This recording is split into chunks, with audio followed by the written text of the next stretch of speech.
everyone, this is Shruti Sachaan, a senior UX faculty at ImaginXP, and welcome again to our podcast series. At ImaginXP, we are spreading the word of UX and design thinking at all dimensions to bring together the design community through our various programs and courses. Our students and young professionals have been able to carve their way in UX design. UX professionals, designers, and experts from various different industries from all across the globe are empaneled with us and have been guiding the students and empowering them. Similarly, today, with us, we have Ms. Anfisa Bogomolova. She's a product designer, a UX design researcher, helping startups, and is also an amazing blogger. Along with that, she is also a UX design trainer based out of Prague, Czech Republic. Hello and warm welcome to you, Anfisa. Hey there, thank you so much for having me today. Thank you for a nice introduction. Yeah. Anfisa, would you like to introduce yourself to our listeners?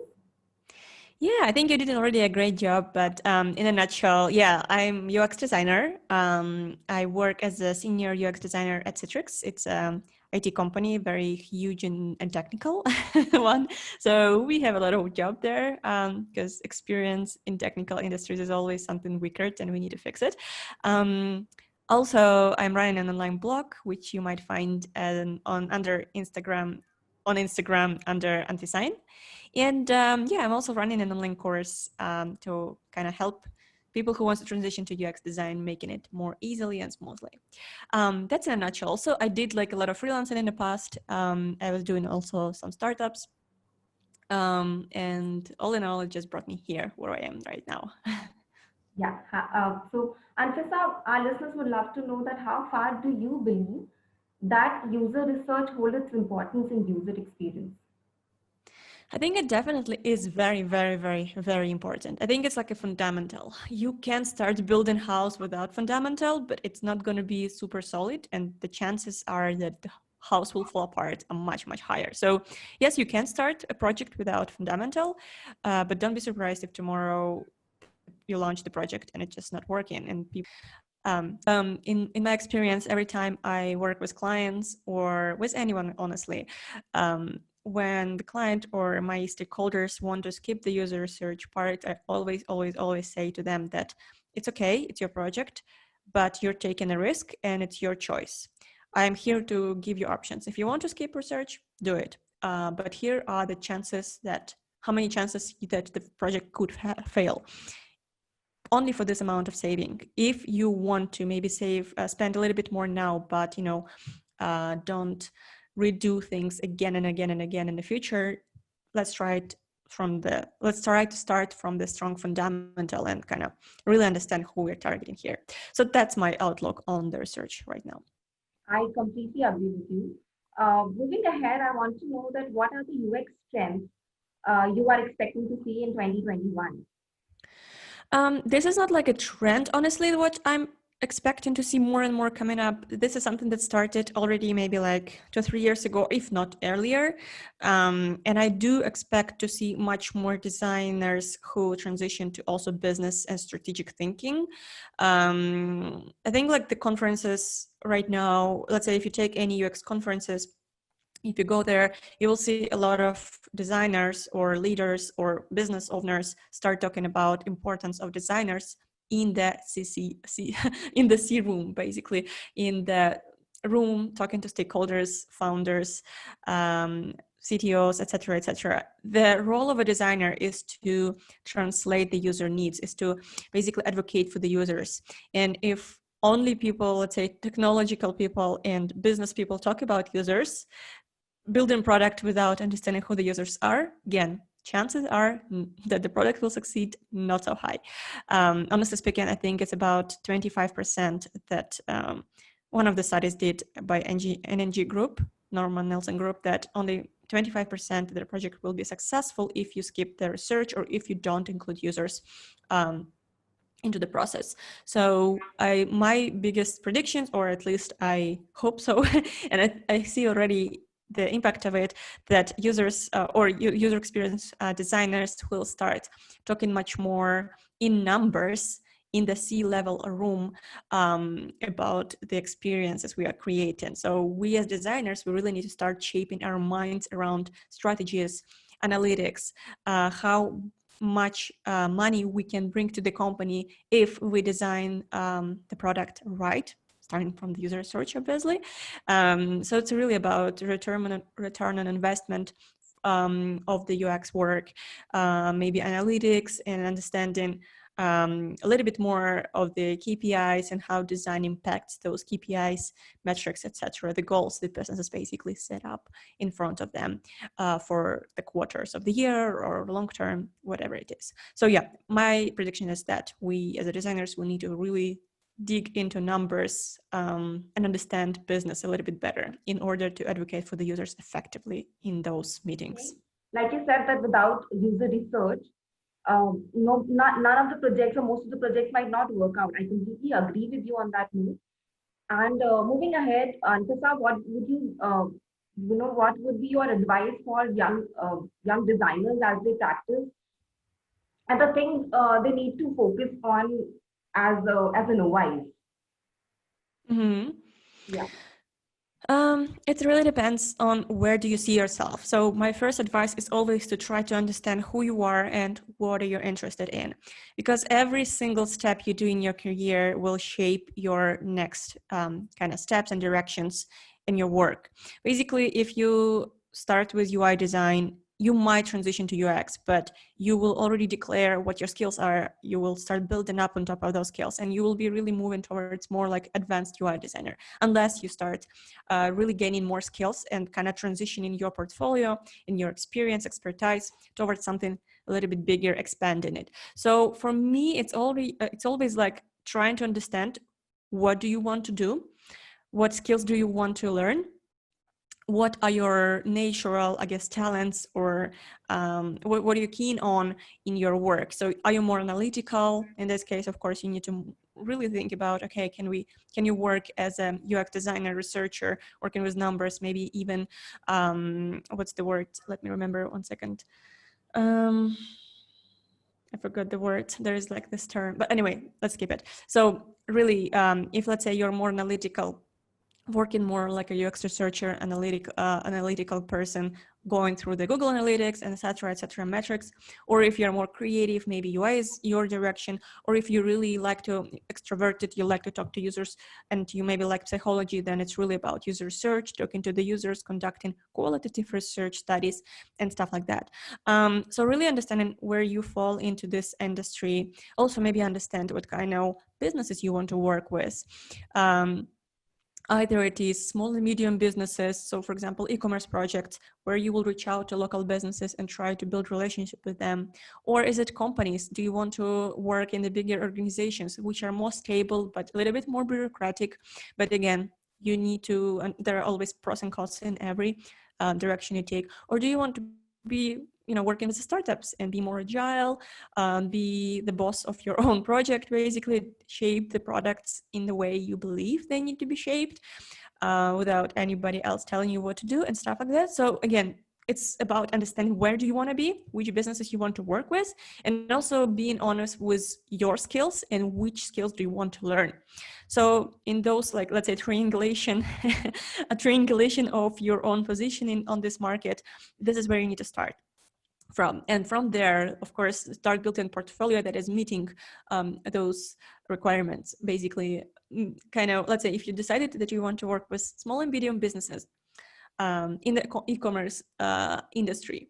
So basically understanding, how e-commerce project works, the funnels, the typical processes, the numbers that goes into that.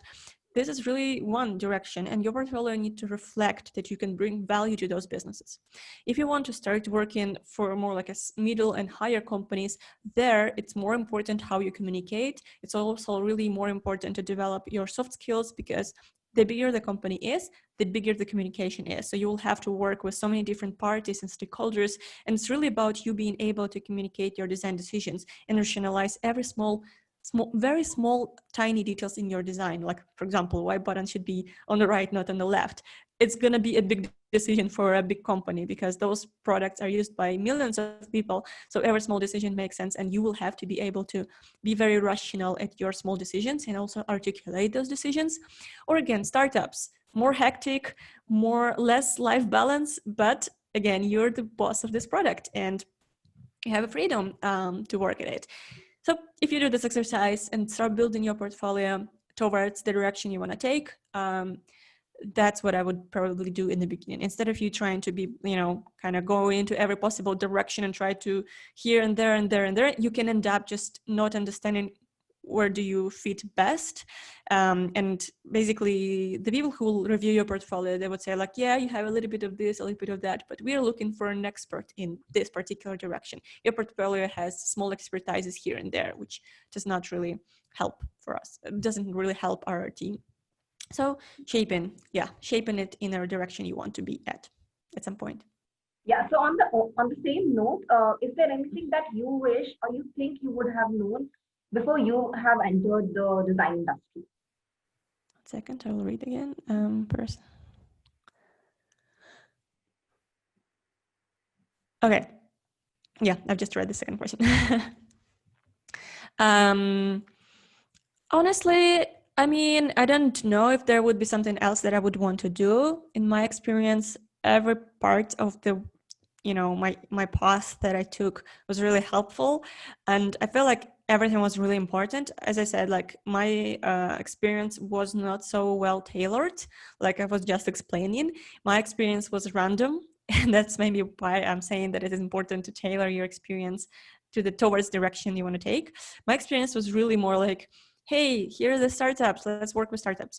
Hey, here is my own startup, I'll do full-time my own startup. And then, hey, here are big companies, working for big companies and stuff like this. And like it was a little bit diverse. It's still very useful because I definitely understand how different design industries work in, but I would probably be in a much farther place, given the amount of work I usually invest in any project. I would be more farther in a specific speciality right now. So I wouldn't say I would change it. I think I definitely learned a lot along the way, but I could have done it more effectively. And also I could have wrapped the projects which I thought were not super successful or moving in the right direction faster. Especially if you think that the people you're working with just, do not translate the same values, the process doesn't work, it's hard to agree with them or find the compromises, or you don't agree with maybe some of the decision expertises, values, etc. So also when you start working with some team or members in that team, that you think is not really sustainable long run, I would look for a way out faster than I did in the beginning. Because in the beginning, I was falling into this, into this. What's the bias? It's like investment bias or something like this, or fallacy bias. I don't remember, but there's this bias where you start investing into something, it's harder for you to get out of that, even if your gut feeling is telling you that this is not the project you need to be at right now, you're wasting your time. So I think I would try to be more bold and exiting the projects I felt will not lead anywhere, because eventually they didn't brought me anywhere. Still, nice experience, lesson learned, but could be more effectively right now. In that case, how has been your personal experience in being a design influencer being so far? I mean, anything specific? Because like it's a long story, it's a long journey. I don't know which part of the journey you want to discuss right now, but essentially, the one thing that really helped me doing the blog, or in like I wouldn't say influencing, but really just documenting everything I'm doing, is the learning aspect of it. Because every time you're trying to share with the people, and the bigger the amount of people, the bigger is at stake, and the bigger is, I guess, influence that you can mislead someone. So the bigger your audience is, the more you need to be attentive towards the details you're sharing, and maybe expertise that you're sharing, and your learnings as you're sharing. Because in the beginning, when I've just started the blog, it was really just me trying to randomly drop my thoughts or ask random questions, and really just be in more like a conversation with the people I was around in Instagram. But then as the blog started growing and growing and growing, I realized that, oh wow, people look at me more like somebody who is not sharing but teaching, and it actually brings a lot of how to say, responsibility with that. So it's really good, but it's also more stressful because you learn much more. You have to check your resources, you have to double check everything, you need to be more attentive to your grammar or storytelling, or you need to work on your visuals much better, but you still learn much more as well. So I think the biggest outcome or the biggest value that it gives to me right now, or it was also bringing in the beginning all the time, was also learning, because every time you want to share something, you need to really go back to what you understood, try to wrap it into something, into some story. And then once you start sharing it, you understand that, oh, does the story work, or is it falling apart? Do you still have some gaps? You need to really do your research before writing that story. And that helps you a lot to advance your understanding on a specific subject or a matter. Because if you start just randomly share something and it just doesn't make sense together, the bigger the audience are, the bigger the chances that people will get confused, not find it valuable, not find it helpful, furthermore find it misleading, which you don't want to happen. So it's about learning right now, honestly, to me. And also it's still a pet project, so it's like a thing which doesn't bring anything in return, but you want to do it because you know the value you get in it, right? You're sharing a lot of stuff and you learn along the way, and you know that, okay, there are people who are following you, so you still want to give them something in return for this trust, credit, I guess. So it's good. It's good, I guess. It's a little bit stressful, takes a lot of time, but also it gives something in return for you, for your time. I'm sure it looks easy, but I'm sure it takes a lot of effort and time, and also I believe consistency. So, Mm-hmm. yeah. So, Anfisa, what do you absolutely love about the design industry? Um, I think, I guess and I think it's very subjective, honestly, but personally for me, the best thing about design industry is people. I think that the community here is really great and strong and open. And I think just because we designers need to be, because we're working in such a diverse industry, we need to develop soft skills really, really well. We need to understand people. Oh, sorry, that was my dog. um, we need to understand people, we need to understand technology, we need to understand psychology as well. We need to be able to not ask leading questions but also understand people. We need to put our ego back somewhere and really listen, and that helps us to become a better person, even like on a regular basis, as a people, as a humans. So I think like that makes design community really open and really helpful and supportive, and it's just great to be in it. Every time you have something, some failure or something is down in your, when your way, something isn't working, you're maybe frustrated about something, about client project or etc., you always have this support in the people like you, because somebody definitely went through the same experience, could help you, could give you support, could give you a tip, etc. And it's just nice. It's the people don't look at you like you're a competitor, right? You're somebody who I should fight. They are looking at you as a peer, as a friend, even if they don't know you. And that's definitely amazing. Also, like if you, let's say, if you're looking to find freelance clients, and you have those friends in the industry, they always, at least my experience, most of my designer friends would give me the client or give me a contact or refer me to somebody, because this is a very, like, again, friendly community as for me. All right, that's it. On a very curious note, Anfisa, I want to know that how do you define your relationship with design? I don't have a specific answer to this question. I think the design is a lifestyle. I don't think if lifestyle can be something that you have a relationship with. It's more like a mindset. It's an approach in life. It's a way of thinking. It's a way of living. It's a way of asking questions. It's a way of looking at the thing at a specific perspective with which you're looking at the things. So I don't know if it's a relationship. Honestly, I feel like if it's a relationship, then it's a very integral relationship and a very integrated part of my life, honestly. All right. I also want to know, Anfisa, that if I ask you that out of all the user experience, things that you have done so far, what is the most that you enjoy? What Mm-hmm. you as a design researcher or Mhm. user experience Mhm. designer, what do you enjoy doing the most? I think I enjoy pretty much every stage of it. There are definitely struggles on the way, but I think find this journey very exciting, challenging, but also curious. Every single step of the process, honestly speaking. Again, yet there are always challenges, but you overcome them, and you have this, I guess, enjoy enjoy of completing the challenge, overcoming it, learning something from it. Um, so I enjoy the process. I enjoy communication with the people, and I also enjoy overcoming challenges. Of course, it's hard. Of course, you have to, I don't know, work harder sometimes, or sometimes think harder, and it's sometimes stressful, and you want to procrastinate, but you put yourself together and you overcome those challenges. You find a solution to a problem, right? And in those moments, it's this, I guess, biggest reward for this time. And I like this endorphins when this is happening. So I enjoy kind of like the challenge as well as the process. I also enjoy seeing the results of my projects. So when something is launched or something is maybe solved in the way, maybe it's not even something super big. It's not like a big thing that you've done, but you know that it's impactful, and so many people could benefit from this small thing you did, for example. So it's really about the process as well as communication, as overcoming challenges and seeing the result, which is overall makes it like the whole job that you're doing actually.